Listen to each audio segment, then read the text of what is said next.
Collée à la Turquie, la ville kurdo-syrienne de Kobané retient son souffle depuis le 8 décembre dernier. Au bout de cette rue, le poste frontalier est désormais fermé et fortifié. Tout le long de la frontière, l'armée turque menace d'envahir la zone.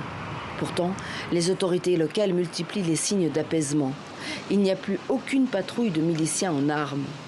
Sur le toit de la mairie, flotte côte à côte le drapeau officiel de l'administration autonome kurde et le drapeau de la Nouvelle-Syrie à 3 étoiles.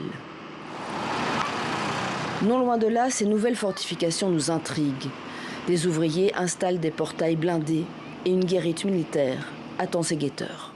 Personne ne nous l'a officiellement confirmé à Kobané, mais nos sources locales nous assurent que l'hôtel que vous voyez derrière moi, qui est en cours de réaménagement, pourrait être le premier point de déploiement de l'armée américaine pour surveiller la zone frontalière entre le nord de la Syrie et la Turquie.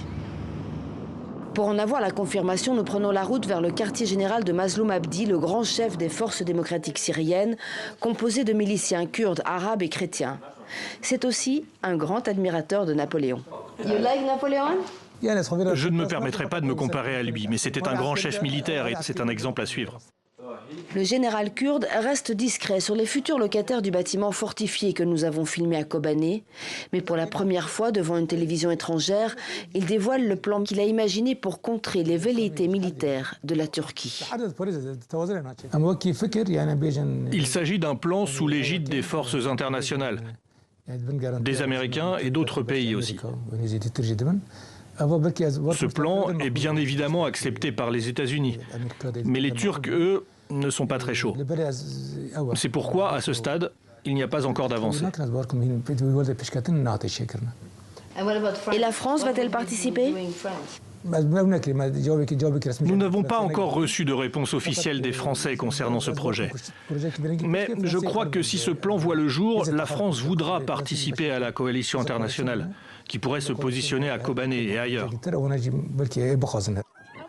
En attendant, tous les jours, des convois de civils sont bombardés par la Turquie.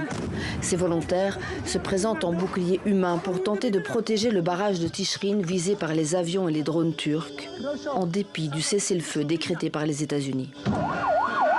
Ici, chacune de ces victimes est considérée comme martyr, tombée pour la cause. Ces funérailles populaires sont aussi l'occasion de galvaniser la ferveur patriotique kurde. C'était des civils qui allaient vers le barrage, rien que des civils qui sont tombés en martyrs. Nous les Kurdes, nous nous sommes battus pour le monde entier. Et malgré ça, le monde nous abandonne dans les griffes d'Erdogan. Les Kurdes attendent avec impatience la position du nouveau président Trump. Washington sait que la zone est stratégique.